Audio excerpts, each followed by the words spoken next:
it. You gotta go to like a class or something, or just have used it forever, had somebody teach you. Like, well, there's lots of things. You would think it'd be easy, like even Canva. Like there's shit, like I have to like Google like how do I fucking like if I'm changing, because I just make the thumbnails for each episode. I literally just paste your photo over like with the logo. But I'm like, oh, if I wanted to do this, how do I do it? I gotta like look it up. It's not very intuitive. Pro Tools is really hard to learn, but it's really good for editing. Okay. I learned, You're a musician, right? Yeah, I'm a musician originally, and then by trade, I'm a sound editor. Oh, okay. And so I learned some stuff with Pro Tools in school, but the owner of the company that I was working for, he really like took a chance on me. He said he likes to hire musicians to do sound effects editing because musicians have a good understanding of like natural rhythm and stuff. And so they trained me. Stuff. Yeah. And so like they trained me like on the job, and I was lucky enough. I learned pretty quick. Yeah. Thankfully. And I was there for like 10 years, and now I'm like I'm really good at Pro Tools. But it's almost like pigeonholed, like I'm like I'm like such an expert at Pro Tools. And then like when the entertainment industry collapsed, I was like, fuck, I should have learned more things. You know, because I could, cut stuff together, and I have like a really impressive sound effects demo reel that I made in like Pro Tools, and then like people aren't really making stuff a lot right now. It's like kind of picking up a little bit more. It's tip of the spear stuff, and everyone right now is so happy with just like slog whatever that like. Did you go to school for all this shit or no? Yeah. Okay. Yeah. I was thinking about because like the big thing. I directed films, and now I'm making podcasts. Yeah, I mean that's the LA special. Every Uber driver I know has a more impressive resume than me, but. I thought about because I used to, I was in finance years ago, and I was good at Excel, but not the current version. But I was like, fuck all that. Like, I was fucking with ChatGPT. I don't know how to use AI to like really get the most of it. And I'm thinking, can I find like a class like community, like some Valley Community College to learn how to like really optimize the usage of AI? Because that's going to be the big thing. Like, I mean, like the Chinese government is forcing kids to do like 5 hours a week of not even AI, like how to program AI, but just how to like utilize it to like get the most out of it. I'm like, fuck, I should get on that. If the Chinese are doing it, I should be doing it. It's my general thesis in life. I've kind of learned, or whatever, that it helps a lot to specify what style of writing you want it to do. Otherwise, you'll get that like classic AI slop text. Well, it's even less writing. I mean, I'm trying to figure, because I've used it to like generate like reports and schedules and Excel analysis, but apparently there's like so much more it can do than I have like a little garden going, and like an herb garden. I'm trying to like fucking like, how do I plant this? And you could send it photos of your plant, and it'll tell you what to trim and all that shit. So I was like, all right, there's a lot more this thing can do. I don't even know what its capability is. Even beyond the simple shit I'm asking it. You are trying to use it for like financial analysis? I've used it for that. So I've used it for that, gardening, never for comedy, but I've had it like, do like simple writing tasks, like, hey, give me a cover letter for this, or write me a proposal for that, like a 2-page thing. But I feel like I'm just barely, it's like I'm barely scratching the surface. It's like using Excel to keep a list of your sets, as opposed to like running a full fucking thing that to its capability. Like I feel like I'm not clever enough to use it as wisely as I should. Yeah, it really is. You have to. There's a thing with things like ChatGPT, with large language models, where if you don't know the lingo of the industry that you're trying to get help in, right? Because every industry has its own kind of jargon. Of course. And so if you're using it for like software engineering, you can't just type in like, hey, build me this thing that looks like this. You need to like know specifically. Yeah. And I'm sure it's the same thing with trying to use it for financial analysis, because I've seen people. Well, I know this is the case from my own experience, where I see AI be wrong about things that I know about. Yeah. Where I'll type stuff in, and then it'll like not use the language of like sound editing properly. Yeah. Right, like things like that. It misuses software names and like techniques. And then I see people on stock forums saying like, oh, this is what ChatGPT said about like this stock, and I'm like, Yeah. okay, that person's gonna like lose money. Yeah. Like, because like I don't know enough about stock stuff to know whether or not the AI is wrong, but I've seen it be wrong about stuff that I do know. Yeah. So There's gonna be a lot of that. There's gonna a lot be stuff of that's people wrong. using ChatGPT, You know, and think they got the it's- answer. It's like, no, you don't know. If you don't ask the right question, you're not gonna get the right answer. Yeah, like I feel like I know enough about stocks to not try to use ChatGPT to analyze them for me. That's what makes you already a better investor than most. Most people will just fucking, my barber told me this, and I'm like, well, your barber is a fucking barber. He's not a professional investor. So why are you taking his advice? Yeah, like if you type in Buy crypto, it's like fuck off. Like every comic I know is like, hey, you should get some fucking shit going. And I'm like, no. What are you, Warren Buffett of fucking crypto? I'm not taking your advice. You get paid in chicken wings like I do. Like, yeah. you get paid in free drink tickets, you idiot. I'm not taking your advice. Yeah, it's like if you're so good at it, then why aren't you doing that? Yeah, why are you here with me struggling? Yeah, like you're cutting my hair. Like, exactly. Now drive the Uber and be quiet. yeah, and plus like things like ChatGPT are so sycophantic that if you type in like there's like the worst stock on the planet, and you type in like, hey ChatGPT, why is this stock a good buy? It's going to like give you a reason it's a good give buy. you a reason why it's a good buy. It's not going to give you like the downside. Yeah, unless you tell it, hey, tell me why I shouldn't invest in this, and then it'll give you 1,000 reasons why you should. Yeah. And I don't know. Like, were you in like investment finance? Yeah, like, I was an investment banking? banker for a couple of years, and I was in private equity for over a decade before I got into comedy. Oh, nice. And I'm an old fucking man. I'm way old. I don't know how old you are, but I'm sure I'm way older than you. 37. All right, gold, much older, not way older, but much older. I know like they had ChatGPT lose to a Atari 1970s I heard chess that bot recently. Yeah. And seeing that, then I'm like, if people go on and have ChatGPT try to analyze like the Greeks and their like mathematical formulation like effect on a stock like option contract price movement, right? Like if ChatGPT can't beat a 1970s Atari chess bot, can it actually accurately describe to you the like delta decay on an options contract? Yeah. Well, I also heard that same because I read that, but like you said, it AI essentially is built to it gets internally rewarded for achieving the goal that it's set. But it'll cheat to get to it. Like it doesn't as long as it gets the answer it wants, it doesn't care how it gets there. So it'll just give you a flood of bad information. So like they'll cheat. Like the AI doesn't know it's cheating, but it's like they'll just keep trial and error shit until like it passes the test, even if it doesn't understand what it's doing to get there. So it can give you a completely disjointed answer to get to the solution that has no real base in reality. You know, and that's what's crazy. They didn't build it to cheat. It just learned to cheat the way humans do.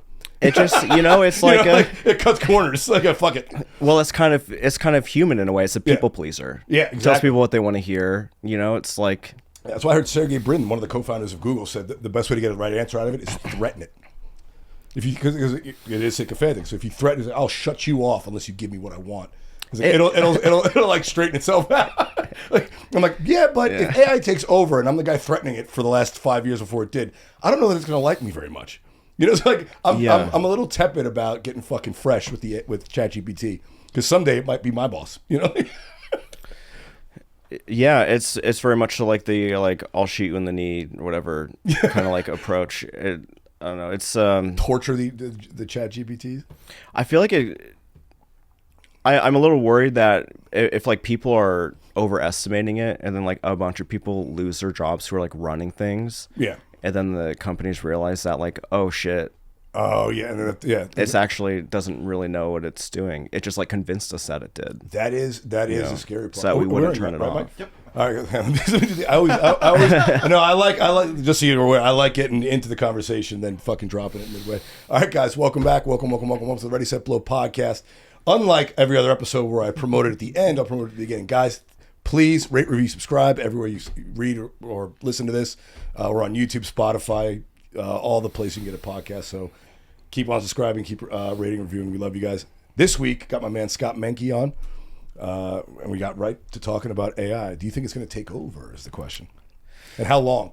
Because I've seen the time horizon drop. Like the average so they have like 20 experts and they keep polling them, and the question they ask them is, when is artificial intelligence, we know it, where it's narrow, when is it going to move to artificial general intelligence, where any AI bot can do everything a human can do or better? How long do you think that is? It's hard to say, because these people have a huge financial incentive to convince people that it's coming fast. See, that's I knew Scott's a smart guy. Right. It's like they have, these are people who hold stocks in these companies that are saying this is going to be crazy. There's going to be so much money made. Yeah. So it's really hard to say. I know that general intelligence is like a whole separate thing that is harder to achieve, and it takes so much energy. That's why they're talking about like, I think Meta and I don't maybe OpenAI has talked about it.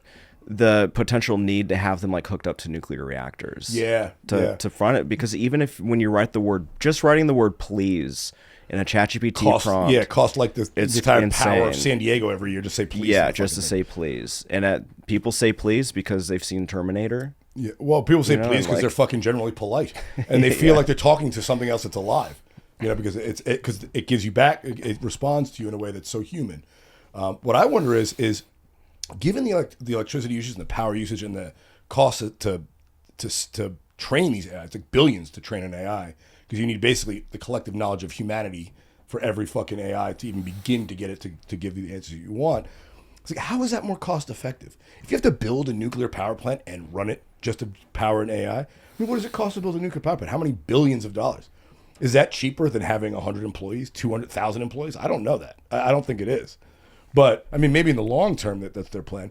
But we're also mining cryptocurrency. That takes an immense amount of electricity too. Mm-hmm. Literally, I heard that just Bitcoin alone, Bitcoin mining, uses as much electricity a year as the nation of Japan, which is fucking bananas. Like, where are we going to get all this power from? There's not enough oil on the earth. Yeah, I struggle to find the value in a currency whose existence is entirely dependent on the existence of electricity. Yeah. And an internet connection. Yeah. Right. Because if there's no electricity for a while, or like if the internet, I mean, there's like so much money being pumped into it that, like with stocks and stuff, they're backed by like a company and a product. Yeah, it's buildings. Like, there's no every time you buy a share of Coca-Cola, there's Coke cans of Coca-Cola sold behind it. You can see the exact linkage. It's like how the U.S. dollar is backed by the petrodollar. Yeah, Coca-Cola stock is backed by a can of Coke. Cans of Coke. Yeah. And also partially by the U.S. military, same like Coca-Cola. Well, every U.S. company is effectively. Yeah. We've learned that the hard way through, I don't know how many dozens of wars over the last 200 years, 250 years of the country's existence. What does worry me a lot about AI, though, is that, like with other technological advancements, there were jobs created also at the same time. And with AI, there are no jobs being created. And right now, with the way that the system is set up, it's like people are going to lose their jobs and then be called losers by people in the government. Oh, yeah. And then they're not going to have, what then? Yeah, when there's exactly, dude. I saw a report that they interviewed the CEO of Anthropic, and he estimated that within 5 years, 20% will be the unemployment rate because AI has replaced those jobs. And they're starting with not fucking guys on the, in the factory putting rivets in the car. It's starting with the software engineer, like the high-paying, college-educated, these are all the jobs that fucking people from India and China come here to get. It's like the whole system will kind of fall apart with it. And the bigger thing I question is not only what are those people's value going to be, but how is like every country going to have revenue to run their country? Because literally like 3/4 of all of the tax revenue that the U.S. brings in comes from individuals, which is fucked up because obviously companies make more money than individuals. But if 3/4 of the revenue is coming from individuals and 20% of those people are out of jobs across the globe, how the fuck is any country going to have tax revenue to support all the debt they've raised to pay for health services or for the military? It leads me to believe like there should be some giant AI tax. Basically, for every job they take, they have to increase the tax on the company with that AI to pay for the job lost, to pay for the income lost in tax revenue from that person. Because there's no fucking way. Like, society will collapse if 30% of the people in the world are out of work. The last thing you want is people with time on their hands. We learned that from the fucking pandemic. People with time on their hands, things go fucking really awry. You want people, engaged in something that keeps them away from the demons that haunt their brain. Yeah, and you're going to have so many angry people. They're like, all these people at the top, like the government and like the corporate oligarchy, they're going to really need a big scapegoat to distract people from noticing that you have more people like Mark Zuckerberg and Elon Musk who have, like $500 million yachts that have another yacht attached to them that's $1 trillion like for the helicopter. Worth, which is insane. Yeah, and the thing is, like, trillionaires are kind of, people who are worth over $100 billion are already kind of de facto nation states. Yes. They're more citizens of the world than of a country. They can buy their way into go anywhere that they want. And if you have like trillionaires, those are going to be, you can have a pretty sizable like private military with that much wealth. The fucking 400, the richest guy in the world bought the U.S. government in his last cycle. And that's he has $500 billion. So if you have $1 trillion, how many countries can you buy? Is the question. I mean, as someone who doesn't have that much money, you offer them like $10 million for a piece of legislation. That's like, pulling a dime out of your pocket and giving to someone. Well, I saw a crazy stat, and of course, mathematically, it's true. If Elon Musk lost 99.9% of his wealth today, and I think he's worth about $300 billion today, he'd only have $300 million. So 0.1% of his wealth is $300 million. That's what people don't get about the concept of big numbers, like billion. It's like, oh, that's a lot. No, when you say billion, it's 1,000 million. Mm-hmm. So when you have 400 billion, like Elon Musk, it's $400,000 million. That's, to put it into scale. So it's something like 28 days is $1 million. Fucking 34 years is $1 billion. That's the gap we're talking about here. So I'm a capitalist. I believe you should get paid for creating something great, creating jobs. But there's a certain level that it gets past where you're so wealthy, it becomes, I think, actually disadvantageous to growth and to general development. Like, there's no way Elon can spend all that money in his lifetime. Mm-mm. You know what I'm saying? Like, his the interest on that amount is growing so fast he couldn't possibly. So it's like kind of bound up and wasted. You got to put it back out there. You got to have a little skin on the table for it to be worthwhile to everyone around you. It kind of just sits there. Yeah, exactly. It's like economies are kind of powered by the velocity of money. Exactly. In a way. Yeah. It's like the money trading hands. Yeah, it needs to trade hands as many times as possible before it's stagnant. Yeah. And so then you have like things like the massive tax cuts for people at the top. Doesn't help because they're just going to hoard it. It doesn't help. Yeah. I really appreciate Tom from MySpace. Yeah. He made MySpace. People loved it. He sold it for like $200 million, and then he just fucked off. That's the way he didn't try to control policy in the government. He just was like, because you put that, even if you just put like $1 million in a high interest, like a high yield savings account, now you can get that are 40-50 grand a year, close to 5% yield on some of them. And that's generating enough money that you can just chill. Yeah. And just enjoy your life, and also if you have that much wealth, you can take out low interest loans against it. You don't actually have to sell your investments. You can just go to a bank. And you can write that interest off so you're not paying any taxes, effectively. Yeah. Meanwhile, if you own a home, you can take out a loan against your home, but it's an asset that you pay property tax on that's based on speculative value of that asset. Whereas if you're so wealthy that you have like $100 million stock portfolio, you can take out a loan on that wealth, but that wealth in that case hasn't been taxed like a home has. So it's kind of like a multi-tiered kind of setup that's kind of unfair in a sense. And there was a period in the country, I'm sure where the tax rate on income that was in excess, I think at the time, this is the 50s. Yeah, it was like 200,000, but in today's equivalent, it was like $1 million over $2 million. It's like 2 point something million, which is like compared to what's out there now, that doesn't sound like it's a ton of money, but I think it works out to around $50K a week or something like that, right? Yeah. It's a lot of money. Like, I don't know how I would spend $50K a week. Yeah, like you have to drugs and hookers probably. That takes effort. I'm speaking for myself. Yeah, exactly. You have to wake up every day and be like, I got to hit my daily quota of like spending hookers, money but today. I don't know if I can spend 50 grand a week on them.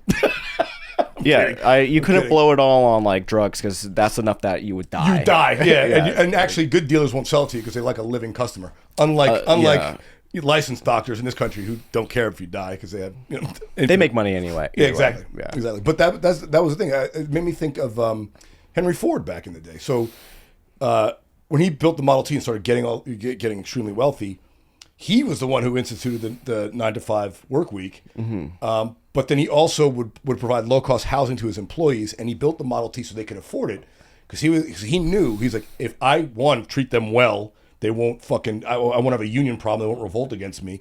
2, if I pay them well enough, they can afford my car, which will boost my sales and my stock price will go up. And 3, if they get driving and everyone sees them driving, other people will drive. So he was wise enough to understand that if you don't keep the people, the proletariat, the commoners, whatever you want to call them, whatever area you're in, if you don't keep them happy, then the people at the top they're coming for them with pitchforks and torches. So he's like, all right, so let me build this car cheap enough so they can afford it. Give them cheap housing so they can buy the car, and then other people see them on the road, so I'll boost my sales. So it was cleverly selfish. So he gave away a nickel today to make $1 in the future, but now it seems like AI's like, I want all the nickels right fucking now and give 0. It's like, all right, well they're gonna come for you. There's only so much time. I don't care how much money Mark Zuckerberg spends to secure himself. If people in the U.S. military feel like they're losing their job because of him, they're showing up at his fucking door with automatic weapons and mortars. So you want to spread it around enough so that so like you said, the velocity of money keeps everyone keeps rising the tide for everybody, even if it's a little bit. You just want to see motion, but when you can directly see one guy getting rich at the consequence of everybody else, that creates a dynamic that is going to destroy society eventually. I think it would take a lot to get to the societal destruction phase from that now because of the power of like cable news. Oh, right. Yeah, like the 24-hour news cycle. But in addition that was a genius social media. And like meme propaganda. The social media thing, right? Keep them glued to their phone so they don't see us stealing their money and going to the bank with it. There's someone else to blame. Keep gay and trans people fighting. Keep white and black people fighting. Keep citizens and immigrants fighting. Keep the poor fighting amongst themselves so we can keep running off with our sack of money as they don't realize they're both getting fucking hosed on this deal. It's remarkable that they got people to say like people in China took our manufacturing jobs. It's like the people in China didn't take manufacturing jobs. After Nixon and Kissinger worked with General Mao to open up their economy to U.S. corporations, the bosses and owners and shareholders of these companies are the ones that gave people's jobs. Yeah. To save money. Like they don't give a shit. Yeah. They're like that Henry Ford thing where he, like wanted his employees to be able to afford it because the velocity money was good for everyone. Yeah. That was before. Yeah, that was before globalism like stepped super in. effective forms of propaganda that are out there now to like people won't point the finger up the chain to the upper echelon. Especially in this country. Point it at each Everyone other. in this country, I feel like, is aspirationally wealthy. They think they're only one year or one great idea away from being the next billionaire. It's like, no, you're not. And also, even if you fuck everybody on the way up to that top, you're not going to stay up there, because someone's coming for your throat. And the thing about the labor thing, I mean, this is globalization just effectively globally democratized slavery. Basically, if you're willing to work for that cheap of a wage elsewhere, we don't have slaves here anymore in the United States. We have slaves in China working at the Foxconn factory building our iPhones, just because they're willing to work for fucking, for way less than anyone else is, because it's better for them than their situation. Like, I mean, they were literally starving in a famine before they got stuffed into a factory, and they're just thankful for that job. But that just basically is underpaying people elsewhere. So if you spread around the filth enough, you can't. It's hard to point a finger at, hey, you're doing it. Everybody's doing it. So it's like, well, I'm just doing what people are doing. Yeah, everyone feels like really too small to actually do anything about it, which is, as a member of the general public, I understand the sentiment, of like, it's like the individual raindrop will never feel any responsibility for the flood. Yeah. Right. And so when you go into like the grocery store and you see, like a cheap Hershey's bar of chocolate, Yeah. or you see one that is like sourced without using child slavery in Africa, right? It's like, what is the, I don't know if what is the difference really, but in like the value of a human life economically is like whatever the difference in price is between a Hershey's chocolate bar and linked. a chocolate bar. Yeah, it doesn't say on the price tag, hey, if you pay for for this one, it's 15 cents more. 3 less people died. They don't put that on the label. They should. Yeah, no shit. They should, because it's. It's like a nightmare. You can't do anything about that exists, right? Like when you have no, if you want to use electronics, which you're required to use electronics to exist within organized human society. Of course.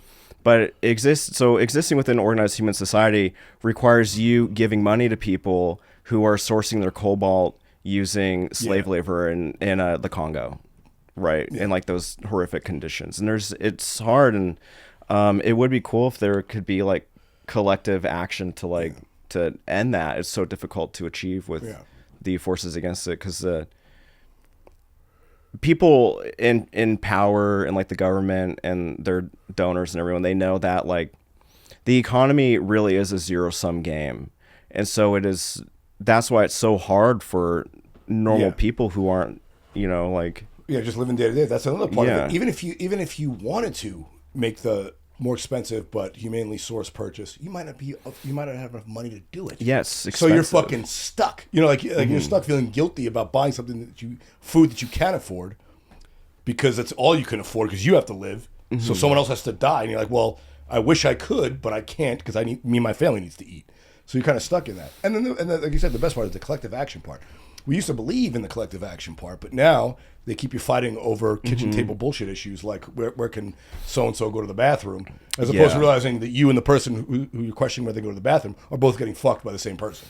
Yeah, so you won't unite with them. It's hard to get. It's hard to not get sad and like depressed with all that, like getting cynical and apathetic. That's the enemy of fucking knowing that there's of like freedom is apathy. There's like so much infighting that doesn't have to be there. Like we're all on the same team. Yeah, everyone just wants to like be able to afford to live. Yeah, just get by. Everyone wants to get by. Everyone's trying to figure out how to get by. Yeah, and it's like that's like the most common sentiment. And then everyone has.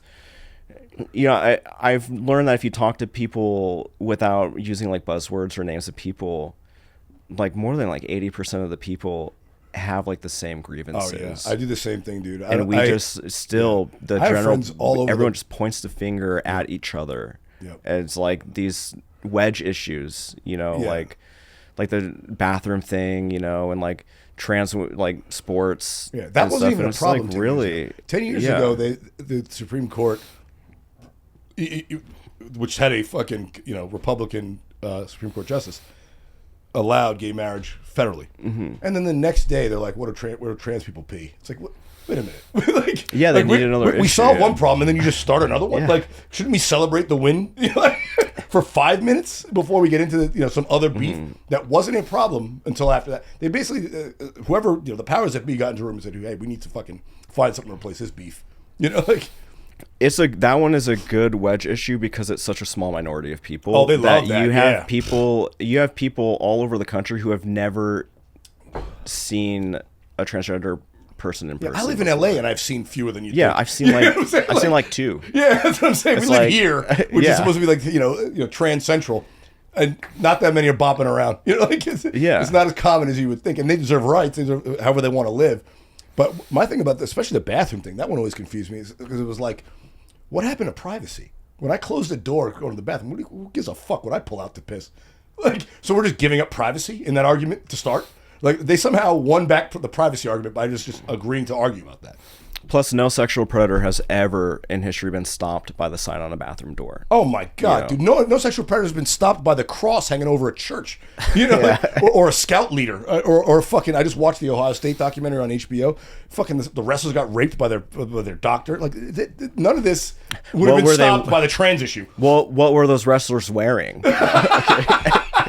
You know what they're wearing, those sexy little pennies. really, really outlining their cock and balls. Wait, it's got to be the gayest uniform. Not in sports. It's got to be like, I don't know how gay guys aren't going to wrestling matches on the regular. Because they are wearing, they're wearing basically male thongs to wrestle. And they're in great shape. Gay guys, go down to a wrestling match. Check that out. If you want to see some hot guys rolling around together. Imagine like the first guy who wore that outfit to wrestle, and his buds were like, dude, what are you... Ew. What are you wearing? Why'd you put the leotard on? It's like, dude, okay, this is like the ultimate wrestling outfit, though. And I'm going to convince you why it is. They used to wrestle naked in ancient Greece during the... But, the Greeks are known for their sexual proclivities. So maybe the leotard was like, I guess I'll wear something. Yeah. Yeah, they put a banana hammock on. Yeah. I guess I'll a little fig leaf and some dental floss. I guess I'll wear it. It's like, how do I know if I'm winning if I can't really feel your ass on my dick, dude? Oh, nuts to butts. Yeah, it's like if my dick isn't between your cheeks, I can't be sure I'm winning. Yeah. If I don't have you pinned down in a sexually suggestive position, how do I know I've won? Yeah. I don't think I lost. If you're not hard, how do I know I've won? Yeah, or like, I didn't lose because your rectum wasn't pressing on my nose.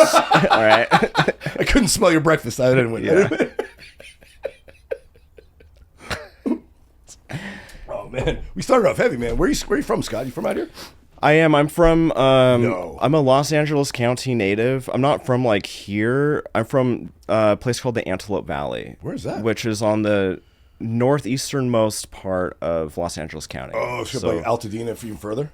It's not on the, Altadena's along the 210. I'm on the, sorry, I'm on the, off the 14 freeway. Okay. Originally, it's like, if you're going, it's basically like, I don't know, it's the desert. Okay. All right. It's so over the hills past like Agua Dulce and you're way Acton. out If there. you're like driving out here, I think if you're driving to like Mammoth, okay, the Sierra Nevada area, you'll like drive through the Antelope Valley, and you'll probably be like, ew, why do people live here? I was gonna say you seem so regular. There's no way you're from LA, but that's hardly LA. It's like 50 miles away from downtown. Yeah. So it's close enough to still be like. Well, I think LA County is so fucking big. Yeah, like LA County is bigger than Massachusetts. I mean, like it's pretty crazy. Huge. It's huge, and I grew up out there. Thankfully, I have never had to move back because there's something about the area. Obviously, there's people who like living there. Yeah.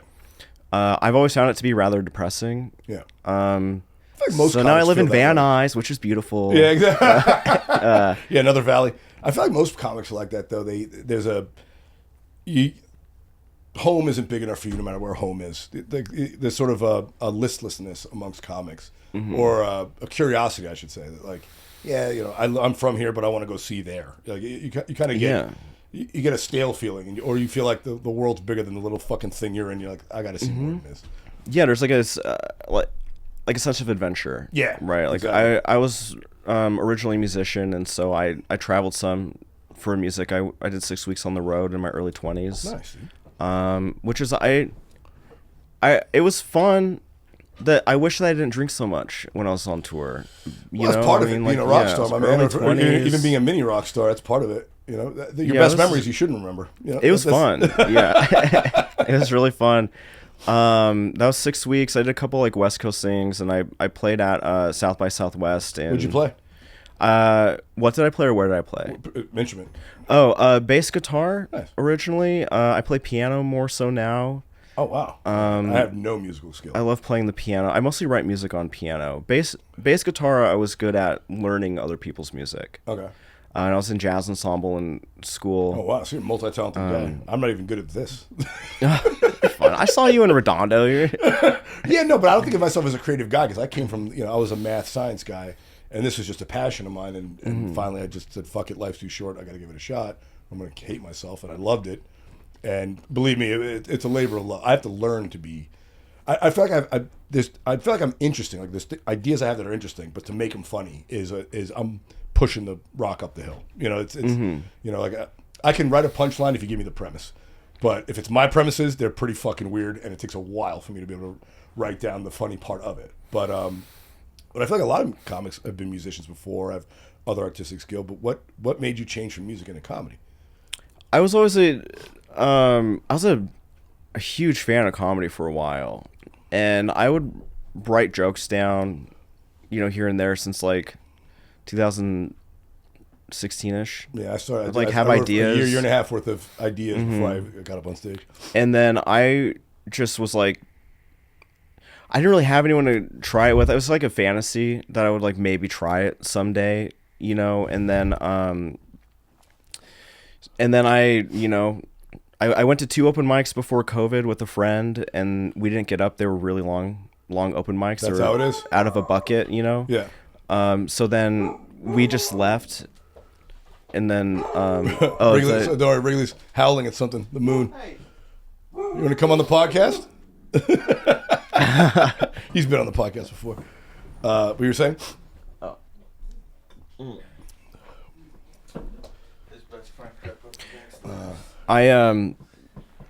So then during September 2022, That's when you started, right after the baby. Okay. Yeah, I think it's 2022. Yeah, because I haven't been doing it for 3 years yet. So that would be, so September 2022. I just like finally got tired of fantasizing about it. I was feeling really depressed at the time because I switched to working from home right at the beginning of COVID, and I had my own place at the time. Oh yeah. And like when you're too much time alone for me. Same thing. I need a lot of alone time, but I can't be alone all the time. Me too. Or else I'll spiral. Yeah. Yeah, and so I don't know. It's just like COVID was cool at the beginning when my other friends were not working. Yeah. And we'd hang out. But then they got really busy with work. And then I was just working from home and living by myself. And so there would go weeks I would I'd be home, I'd work, Monday through Friday or whatever without seeing another person. Yeah. Yeah. Oh yeah, I know. And that kind of will wear you down a little bit. And so finally, I don't remember what podcasts. I listen to a lot of podcasts. I was listening to a comedian podcast, and they went on some rant about how there's so many people who you meet who are like, they're always doing something without ever doing it. You'll have people who say that they're a writer, but they never sat down and like written anything. Yeah. And just like all that. He went on like this whole rant about other arts or whatever, and he said no one's gonna come out and like grab your hand, and like show up and just say like we're gonna go do this, and so then I was like, he's kind of right. And so I went to the Flappers late night. They used to have a late night mic in the bar. I don't know if they still do, on Fridays. That started at 11, and I went up last, and there was like 5 or 6 people there. How'd you do your first show?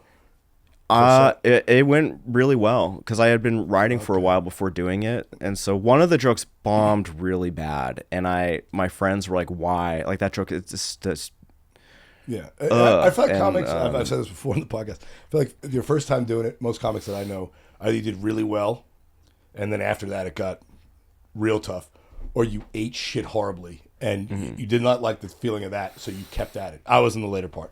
It was like almost a year before I got laughs, and it was such an exhilarating thing to be up there doing that. Like you said, having taken the first step. That's the hardest thing in life, in any endeavor, the fucking first step. Yeah. But I had all the premises, similar premises to I have now. None of the punchlines, and it felt like a scolding. I felt like I was condescending to the crowd and reading the riot act. I'm like, all right, that didn't feel good, but it was exciting. I got to figure out how to get the laughs that I want to stay up there. Or it sounds like in your case it went well, and then you're like, all right, let me. I've had plenty of shows where I've completely eaten a pile of shit. Oh, we all have. No good comic has it. Driven you have home. to bomb to be a good comic. Honestly, if you're not bombing, I still bomb. Not every time, but if you're not bombing as a working comedian, you're not getting better. Just flat out. If you're just always hitting jumpers and getting W's, how are you getting any better? I can't see how you get better unless you push the edge, and to the point where they're like, we don't like that one. Like, all right, now I got to step back. Yeah, like learning. It's just like every time I've ever had a really terrible set on my way home, I've realized it was my fault. Oh yeah, I never blame the crowd. Yeah. It's like, oh, I didn't do this. I should have done that. One show I bombed. It was a big turnout too, and I had a terrible set. And that was the first and only time that I have ever, like, on the way to the show, I said out loud in my car, I'm gonna fucking destroy tonight. Oh, nice. I was listening to music, and then that was like the kiss of death. Yeah, the overconfidence. The kiss of death. I went on stage.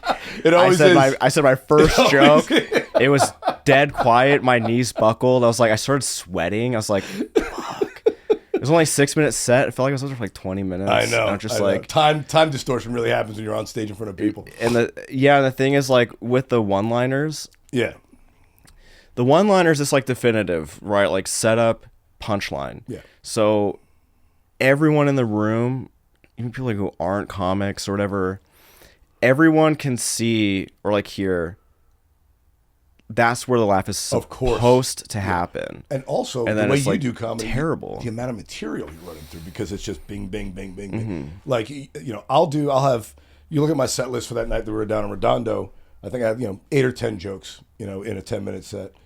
You'll have 20 because it's boom, boom, boom, boom, boom, boom. So the amount of material you have to come up with, and if it's not working, it's tough. But how'd you come up with that style? Because you have, I love your style, man. First of all, your joke writing was great. I mean, thank you. I was howling laughing outside. Some of it was so weird. And then my favorite, you did a joke and it didn't work in English, and then you just did it right behind it. You did it in Spanish, and that got the laugh. Yeah, which was great. But how'd you come up with that style? Because it's very, not that it's the same as, but it's very like Stephen Wright, Mitch Hedberg-esque. Like it's great joke writing, but you're not. There's no physical aspect to it. You're like in the pocket, and people have to either they get it or they don't. So how'd you come up with that? Was that just natural how you started, or? The lack of the physical aspect is very natural. Just by the fact you haven't moved in the last 30 minutes. Yeah, like I haven't done live music in a very long time, and a lot of people's critique of mine was that I looked so unhappy on stage. I wouldn't. That doesn't work for music, but it works for comedy. I wouldn't move. Yeah. I would be like deadpan and like just kind of looking down, staring at my feet a lot, and just like. I don't know. It's like that's how you rock. The emotions are happening on the inside. Yeah, right? Just because I didn't show them. I'm trying to play it right. Okay, and I'm focused on the work here. Leave me alone. Yeah, I feel so like I have horrific anxiety on stage. Really? Me yes. too. I did starting out, and I've kind of transformed it from anxiety. It's like you were saying earlier about the confidence going. I'm going to kill tonight. Mm-hmm. That you're right. That's the kiss of death. But for me, I still get, now I guess I call it butterflies or anticipation. But the difference between anticipation and anxiety and nervousness is just the frame of mind. Same thing happens in your body. Your heartbeat starts to increase, your palms sweat, and you get a weird feeling in your stomach. Some people view that, as anxiety and fear. But if you're on a roller coaster and you love roller coasters, that's what you feel when you're going up the top. That's anticipation, because you want that big release. Mm-hmm. And that I still like about it. Like every time I go on stage, I'm at a big crowd, small crowd, it's like, oh shit, what's going to happen? But I framed it in my head like, oh, that's the fun part. And if I don't feel that, then I feel like I'm not in the right headspace, but that keeps you sharp, which is, I'm sure, why you're able to do it the way you do it now, because you had a great set. Thank you. One of them didn't land as hard. I think it was that the joke you did then did it in Spanish, and then you're like, all right, well, you had enough confidence, like, all right, fucking double down on this, and that worked, which I loved. Like I kind of saw they got weird about the joke in English, and then when you did it in Spanish, they knew you were doing the same joke in Spanish, even though only a third of them could speak Spanish, mostly the kitchen staff, and then that landed harder, so like when you're on stage doing that, did you ever try and do something different, or was that always your style when you got up? That was always my style. So a lot of the Because you seem a lot less weird off stage. Thank you. You're a lot more normal and thoughtful. Well, it's taking a lot of effort. I'm really putting you out there because you're coming on the podcast. I've been like insanely nervous this whole time. Oh, really? This is the easiest podcast I ever do. This is a fucking guest-friendly podcast. You say whatever you want. Drop an N-word. Go ahead. Okay. I was about to, but now I don't trust you. All right. Now you said it. I've seen that before where people are like, you should say it. It'll be funny if you say it, but everyone knows. You're like... it's a setup. It's a setup. They're coming for me. Yeah. Maybe if you said it first, because I'd be like, it's like, I want them to like me, you know? No, a lot of the jokes are things that I've said in conversation. Yeah, same. You know, and then I'll just like write it down, or it's a thought. I have some jokes that came out verbatim the first time, and I never had to change magic, them. isn't it? And that is like lightning striking. I feel like those jokes, like the universe gave me. I didn't write myself. Like the muse just put it in my head. Like that was for anybody, and they just some universal object chose me to say it first. The chicken and the egg joke. It was my favorite. Yeah. Don't burn it here. Don't burn it here. Okay.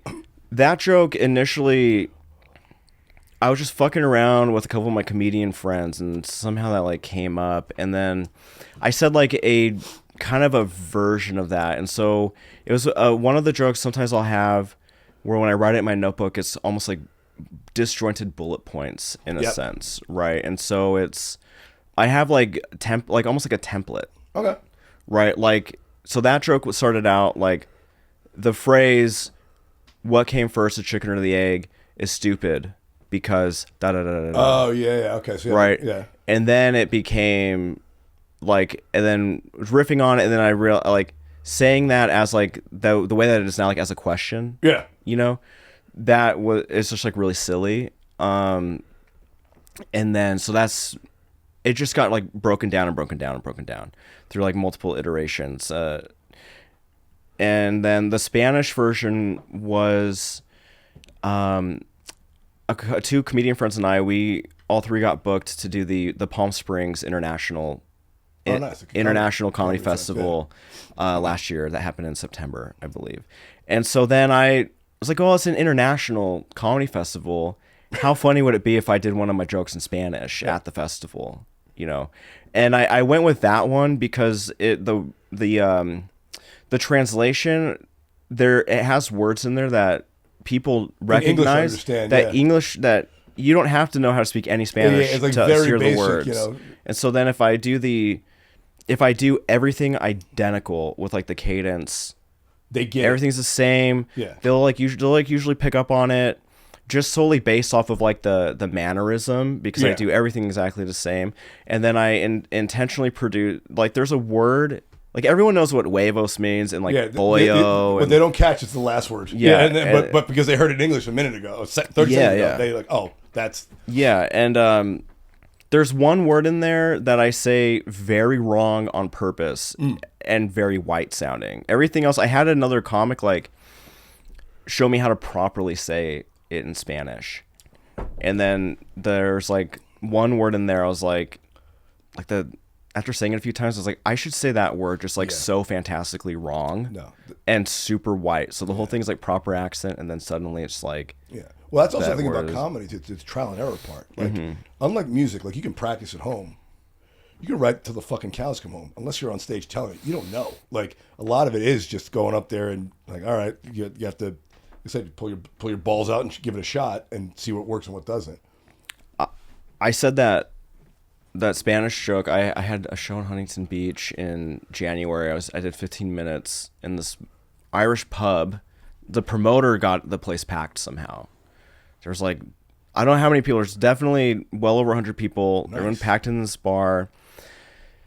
The set was going pretty well. I did that Spanish version of that joke too. And there's no gap, right? Yeah. So you think people are going to pick up on it. And I preface it by saying like, I performed at an international comedy festival, thanks for that, whatever. And then I hit the punchline. I did the joke. I could see everyone. It was dead quiet in the room. That's complete silence. Isn't that worse than getting heckled or booed? Yes. Like I'd rather you fucking throw tomatoes at me than not say anything. Like, it was so quiet after that joke that I heard someone in the back of the room. A guy tried to say quietly to someone, what did he say? Oh my God, dude, that mirrors my worst bombing. The same thing happened in Yeah. the back of the room. I heard a guy put his glass down on the table, and he was in the way in the back, and this sound was a fucking dagger through my heart. I was like, oh God, like I'd rather them be just talking to each other than listening and not laughing. You know? Yeah, I have a bad habit of it's not like intentional, you know, it's like involuntarily laughing sometimes when someone is fantastically bombing on stage. And so then they're like, I feel so bad that they'll be on stage bombing. Oh yeah, the uncomfortable and laughter. then they'll hear me laughing really loud. Like one guy in the room hysterically laughing because I have like a real like anxiety. I remember all the times that I've that's all I remember. had Is the that negative happen. times. I don't remember So I anything. can't help but like laugh. Ever. It's only the bad times I remember. Yeah, and you just laugh at like, oh, here it is. Like laugh like here it is. I've been there before. Ha ha ha. You know, it's but yeah, that the writing style, I don't know, it wasn't really inspired by anything. Okay. I kind of just thought that these things were silly, and it has to be short because I have throughout my life when I've been at like parties or hanging out with people, if I try to tell tell a story about something funny that happened or just a story about anything, they ask me like, oh, how was such and such, I will start telling it. And I have an issue with like when I'm just speaking casually, sometimes I am not succinct and I will put in a lot of information that doesn't need to be there. Okay, you're like most women. Okay, yeah. And then I could see in real time after about like the 30-second mark or a minute, I can see each person's face start to drop. Just lose interest. And they just like, they're dying behind the eyes, wishing that like they didn't ask me that question. And I'll keep going and a group of people just like, and then it's happened a few times where I'll be mid-story and then someone in the group will turn to someone else and say something that's a completely like a sudden topic change in the group conversation.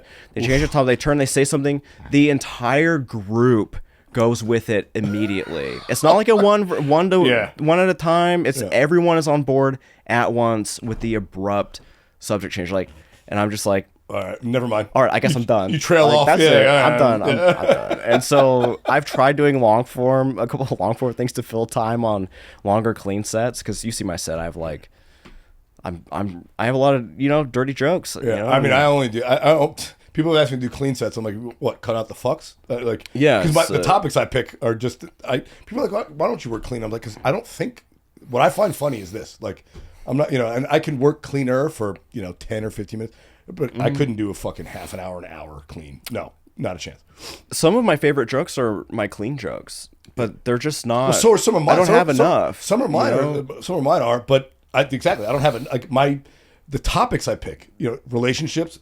You're gonna insult somebody or get talk about sex. Mm-hmm. My personal life, drinking or fuck ups I've made. Like it just that's not what captures my head. And I wish I had more of it. People are like, you can work on it. I'm like, yeah, but I didn't get into comedy to work on what other people want to hear. I got into comedy so I can tell the jokes I want to tell. I want to have fun. These are topics I find interesting. Like I'm not going to be good at it unless I'm interested in doing it. So ultimately, if I were to do only clean material, I would never last. But it is a good tool to have. And you have that chicken and egg joke can work. You just got to change the last word. I thought about adding a line. I'll tell you the joke after the show, Mike. It's so fucking good.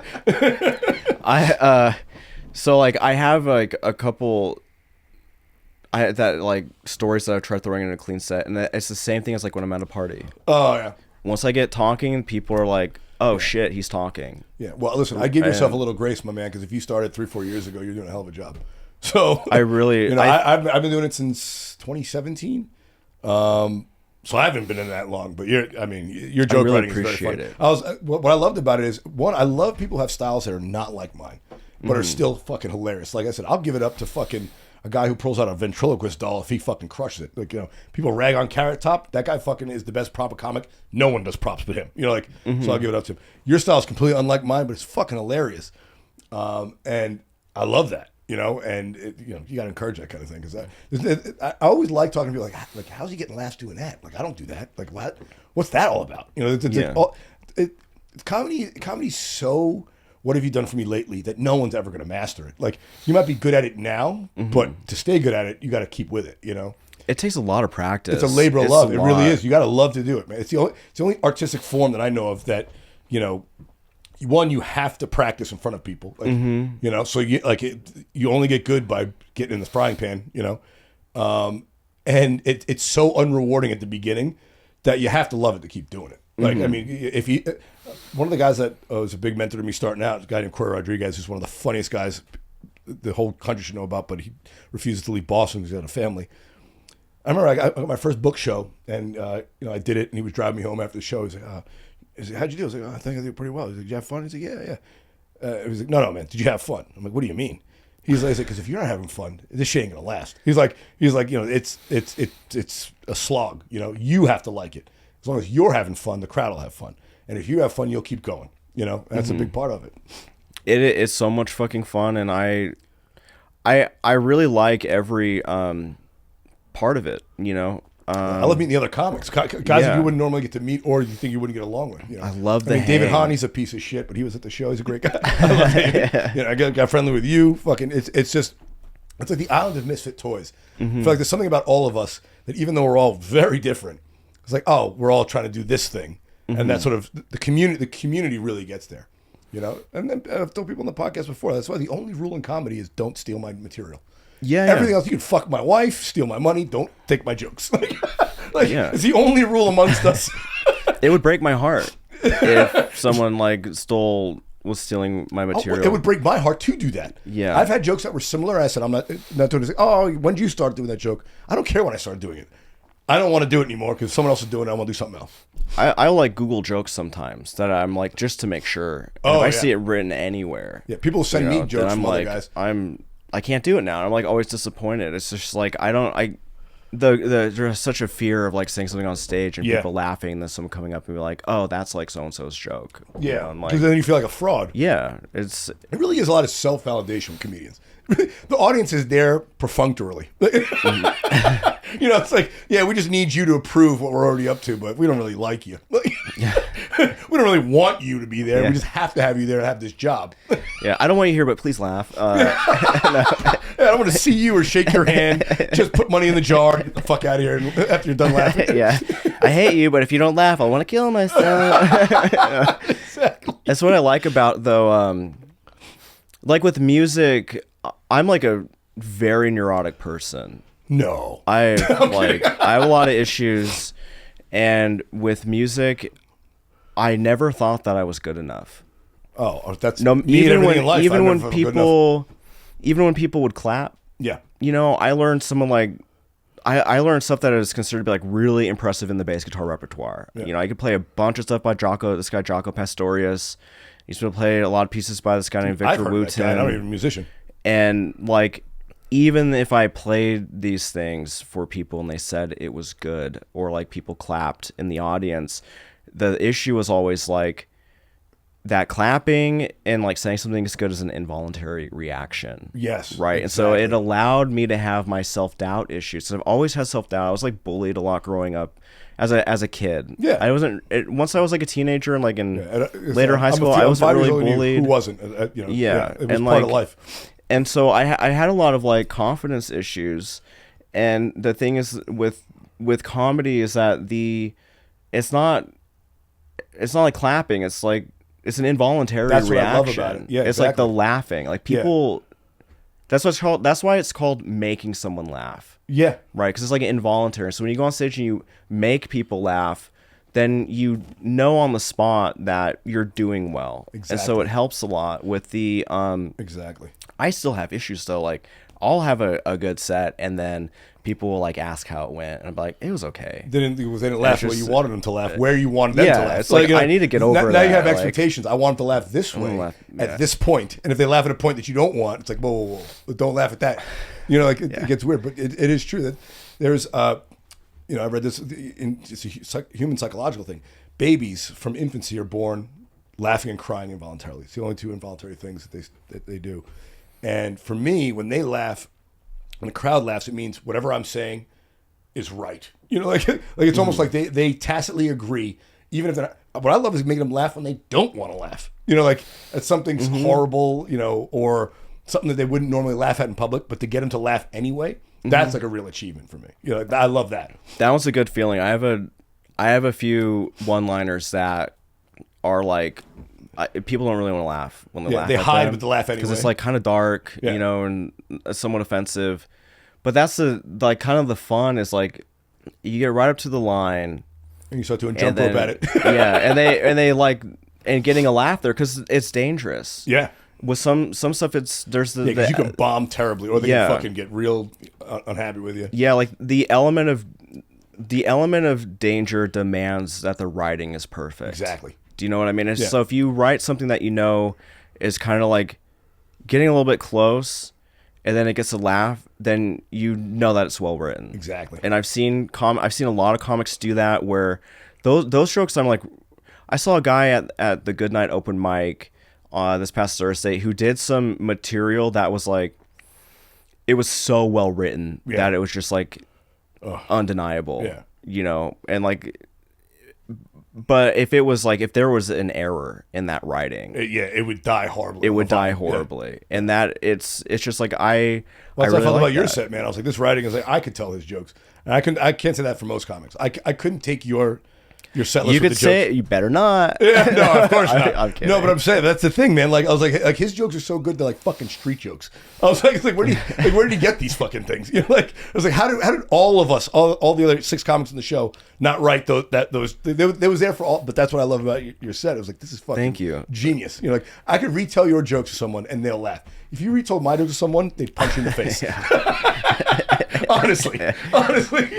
Like, don't say that. That's not fucking nice. You're like, some of them are just I don't know if you remember. I have this joke. It's up on my Instagram, so it's whatever. It's like it's a really old one that I really like. It's just I was looking at audiobooks. I saw you can buy audiobooks that come with subtitles. Whoa. Oh yeah. Someone sat down and wrote out a whole audiobook, and it's just like I was literally looking at audiobooks. Some of them just happen, you know. That's what I'm saying. I just listen to audiobooks every fucking week. How did I not write that joke? You know, like the joke was so good it bothered me I didn't think of it. Which is like, all right, that guy's onto something. I like that. Those are my favorite jokes when I hear other people do those jokes, and it's something that was there all along. Yeah, exactly. You know, like, and fuck, we could have. Any one of us could have wrote that. God damn it. Oh man, this is fun. Before we get out of here, I like to do a little bit of news. We've been doing it. We're about an hour in, right, Mike? Yeah. I like to do a little bit of news, and don't worry, it's not anything serious. I picked the topics. I just want to get your reaction. And I saw one that's apropos to your age and mine. It says science shows that aging happens in 3 major jumps: at 34, 60, and 78. The first spike often marks the beginning of metabolic slowdown. The second is linked to cardiovascular and muscular decline, and the third is associated with immune system aging and dying. So 34. Now you're 37. Do you feel like you're over that hump? Because you look pretty young for 37, my man. I'm 42. I look like shit. Thank you. I really appreciate it. I think it's just not going outside. Oh yeah, and the hair. You have the long hair, keeping the hair. I have issues. I have diet issues where I eat really healthy. Okay. Because I'm just really neurotic. Okay. I don't know, and lazy, but I don't know. But I feel, yes, I do feel like I'm over a hump. Now when I get sick, you know, like we had to cancel the first episode we had scheduled because I got back from New York, and then a week later I had like the worst cough on the planet that just would not go away. And it was bad enough that I was like not sleep. It was keeping me up all night. You know what I noticed for me? It's whenever I get up or sit down, I make a noise. I get out of the car, it's ugh. I sit down, it's ugh. It's like a relief when I sit down, and it's a grunt when I get up. And that's all, without thinking about it, I do that. And the other thing too that I noticed is that I remember when I was a little kid, when I was like 10, 11, 12, I'd always run up and run down the stairs, and I'd see my adults, my parents, my grandparents, like walk down the stairs. I'm like, why aren't they running? It's like, fuck, man, they're bigger than me. Like, you know, they're adults. Like, I'm never not gonna run up and down the stairs. Now I'm like, fuck, run. Like, I wouldn't run to stop a cop from putting a ticket on my windshield. Like, I'm not running anywhere. And the only reason I'm running is away from the police. Like, there's no reason. But But yeah, man, I don't know. What I'm wondering is the 60s, because I'm closer to that than it. Well, no, I'm still closer to 34. But like when does it when do you stop feeling like you? Because I still feel pretty vigorous. Like even though I grunt when I get up and sit down, I still feel like there's life in me. But I can feel it slowly draining. I'm wondering at that 60-year age, that third hump, if that's where you really quit. You know. I think that it's just a matter of people who work out regularly. It'll like slow it down because your muscles hold your skeleton together. Yeah. You know, and so I still run upstairs. Like in New York, I ran upstairs all the time. You know, in the train station. And, well, of course, it's the train station. You don't get out of the way of violence. And I don't know. I feel like it's also a lot harder to go off of not as much sleep. I don't know. Man, my hangovers now. I used to 2 hours and I'd be back at it. Now it's a day. You know, like now it's a full day. Like if I go hard the night before, the next day, cancel all fucking. And that's not what happened yesterday. Yesterday I had, oh my god. But hangover, fucking that's a 2-day affair. Like drinking hard is a 2-day affair. Yeah, I this July, early July will be like 9 years since I quit drinking. Is it court ordered or self? It's very court. No, no. I started getting really sick, and was it drinking your thing or drugs or what? I love drinking. Oh, really? Okay. Yeah, and so I loved drinking alone. Is a problem. So a lot of people didn't know how bad of a drinking problem I had. That's what makes it dangerous, man. Because I would go out and I'd have like a couple drinks with friends, you know, go home and and then I'd go home. I'd buy alcohol on the way home. There were a couple times where I did the heavy drinking in public, and it was, you know, you seem like you were fun drunk. Yeah, it was so much fun. And one of the last times I drank out in public, I had like 20 whiskeys or so, at least. I don't know. I drink whiskey a lot. That'll fucking bury me. I loved whiskey, and so it just started getting to the point where like I tried quitting for a long time, you know. But you took it upon yourself to get out from underneath. Yeah, because I got tired of having diarrhea every single that bad. day. Oh my god, every day. There were times where like I thought it was just like from like hemorrhoids or whatever from a diarrhea all the time, but looking back, it's like there were times like where it was just there's so much blood, just shitting out your insides, just so much blood coming out. That's the thing about fun drunks too. The more enjoyable you are to be around drunk, the less people are likely to help you if you have a problem. Yeah, you know, I mean, it's like he's fun. You're not starting house fires. He's just he's having a good time. But it's like but you yourself don't feel good. Like no, like towards the end, my appetite I disappeared randomly. And you're a thin guy as it and is. I was unable to eat. Like I couldn't eat it. I felt really full all the time, and I lost 12 pounds in 1 week. Oh man, that's like the opposite. And it was just really terrible. Get fucking fat on the sauce. Yeah, I just wasn't really like eating a whole lot when I was drinking. You know. Yeah, well, you brought your bananas here, so it'd be fine from your liquid death. My bananas. All right, you want to see me eat them in one bite? Wait, save that for the Patreon. Okay, on the Patreon. We'll put on OnlyFans. Yeah, call in if you want to see. Call in if you want to see how many bananas I could eat in one bite. Back to back, once. right? Yeah, back to back. I'll link them up in a chain.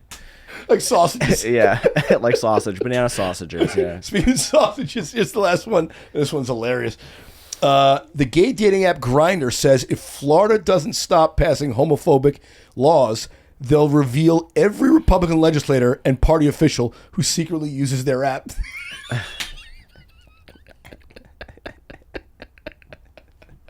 Now, I don't know your sexual orientation, but I know for a fact that the Grindr app is huge in GOP circles because apparently during the CPAC conference every year, which is like their big, it's like their EDM, it's like their Woodstock of fucking conservatism.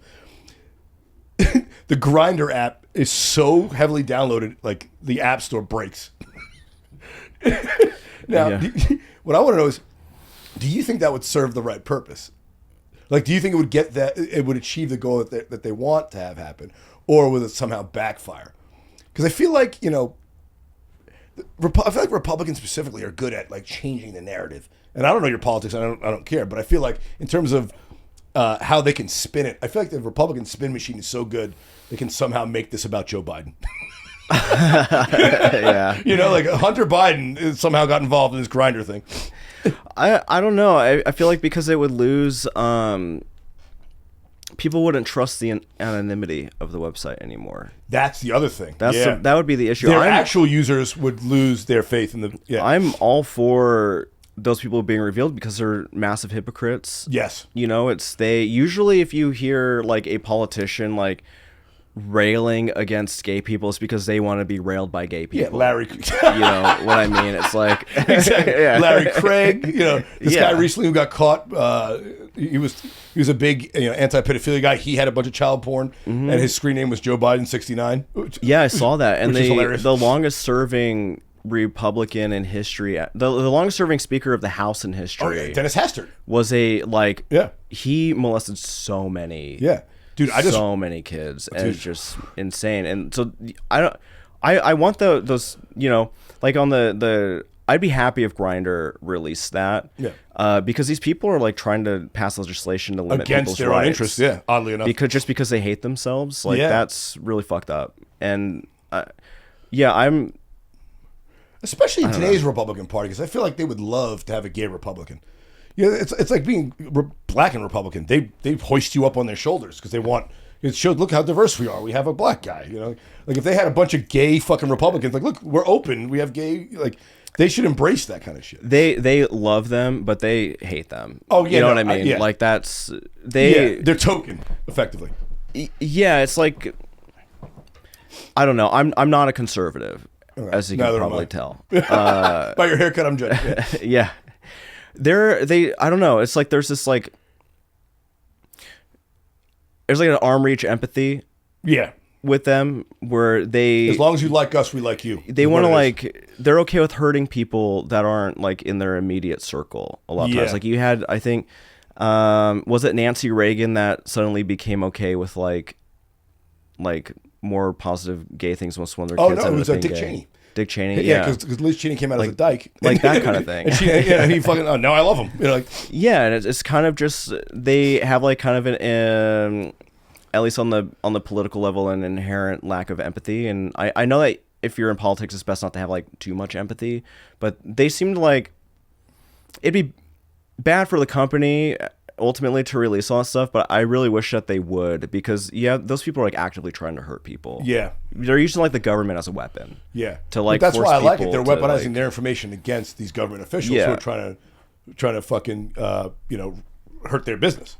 Yeah, it's like there was that years ago. There was this Republican politician who got caught in an airport bathroom trying to that was Larry fuck Craig. People. Minnesota. That was Larry Craig. Yeah, the wide stance guy. Yeah, and he's like, I don't know, maybe if I use the government as a weapon against gay people, God, hide the fact that I'm gay. Like God will forgive me for sucking so many dicks at the airport, right? Yeah. Like, it's insane. It's, like you negotiate really with God first of all. I didn't, I didn't know God was a lawyer. It's like God's like, you knew it was wrong when you were doing it. So like the whole forgiveness thing, no, like you knew when of course people are going to be sorry at the end of their life and whatever. Yeah, when you get caught, like, that it's wrong when you're doing it. Yeah, it's like they are. I don't know. Like it's like they think that that'll absolve them or something, like hurting people, or they just hate. It's weird. It's weird that you're afraid of it, especially in this day and age, man. Because like I feel like people bitch and moan about like, oh, now the times are tough. I'm like, yeah, they're tough. They're always been tough, but now is better than it's ever been before. Like, like 50 years ago, 100 years ago, it was always worse. Like it's almost always worse. So, if you have a chance, fucking get on it now. And especially if you're the first. I feel like there's a big thing for that. Like, if there were a gay Republican politician out there who was like, yeah, I love this party, I love conservative values, but this gay thing is fucking ridiculous, and like hung their hat on that, they could sort of be even more popularly famous than the party itself. I mean, look at is it Barney Frank, famously the first openly gay congressman from Massachusetts. He's like, yeah, I came out as gay. He's like, and it wasn't a big thing because I didn't think it mattered legislatively. He's like, and I just kept working across the aisle. He's like, I'm not in the. He's like, as a politician, I'm not in the profession of making life perfect. I'm on the job of moving things forward and getting shit done. He's like, yeah, does every bill I pass get 100% of what I want? Of course not.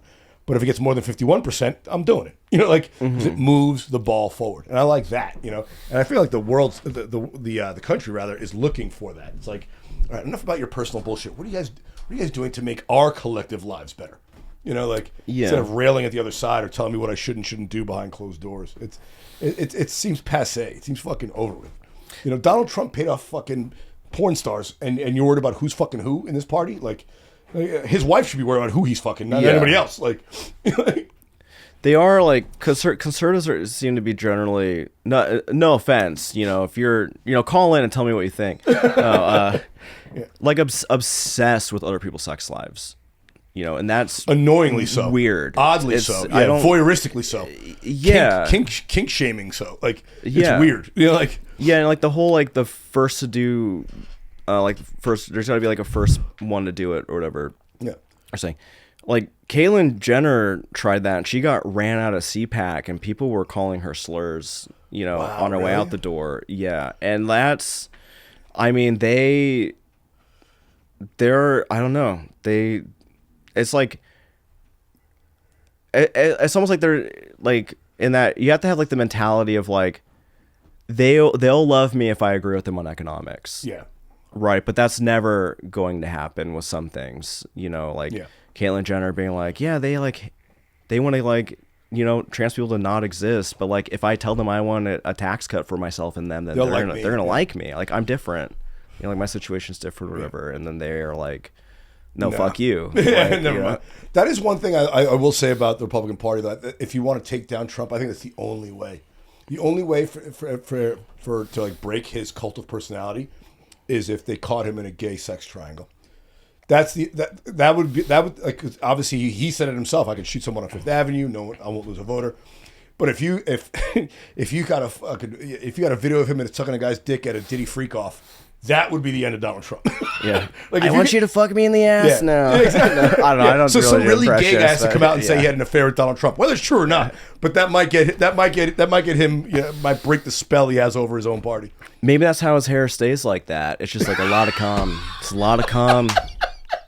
It's a cum over. It's a cum. You know? Yeah. That's why it's kind of orangish yellow. It's a little old, you know. That's how it's got the color. Yeah. They got the fucking cum over. Oh, that's not a spray tan. It's old piss. Yeah, from the golden showers in the Steele dossier. He like takes a water bottle to the golden showers to save a little for later. Like, yeah. He has it like a yeast, like a starter for bread. Yeah. Putting his hair like, this is good cum. This is good cum. Great cum. Keeps the hair in place. Keeps it nice and white yellow. This weird tone of off-white. Oh, Scott, it was fun, man. I'm glad we got it done. Me too. I really appreciate you having me on. Of course, man. I'll have you on again. I've never been a guest on a podcast before. All right, well, we'll do it again. So you're a sharp guy. I hope it went. We'll talk smart stuff because you know all about politics, the economy, and then we'll talk about coming in people's hair. Exactly. Some people hear my politics and say that guy's a fucking dumbass. You know? Well, everyone hears me say anything and they think I'm a fucking dumbass. Where can the people find you? I'm on Instagram. My handle is Scott_Manke. It's SCOTT_MANKE. I don't know if I needed to spell it, but it's all right. You got it. I'll tag you in the whole thing. It's the same on TikTok, but I'm not. Yeah, fuck TikTok. TikTok doesn't really. It doesn't bring anybody out to the audience. Don't really like me that much. The first comment I ever got on TikTok was some guy explaining to me why my joke about hot dogs isn't funny. It's like, I actually don't know why they're laughing. It's really not a funny joke. Some 12-year-old. Technically, your joke is not funny. And I'm like... Well, technically, fuck your mother. Yeah. All right, follow him at Scott_Manke. Follow me at Randy Valero. Follow the podcast at Ready, Set, Blow. Rate, review, subscribe. All the shit I said at the beginning. I'm going to start saying the beginning more now. We love you guys. Check you next week. Peace. Could I... Please, real quick. I have a... It's not out yet. Oh, yes. I'm in the process of making a podcast. All right. With a very funny comedian, not me, who also happens to be my girlfriend, named Ariella Yashar. Okay. It is called Gush Queen and Goy Boy Feel the Wet podcast. And oh my God! Should be coming out. It sounds like I need to be. I hope it's funny. I hope that from the corner like a cup that I am. I hope people think it's funny. That's all. All right, check it out. Whenever you start releasing, I'll have you and your girl back on. We'll chat it up. Okay, that'd be great. I had so much fun. Thank you so much for having me on. Check it out when it's available. Gush Queen and Goy Boy, Scott Manke. Love you guys. Feel the wet. Peace. Bye.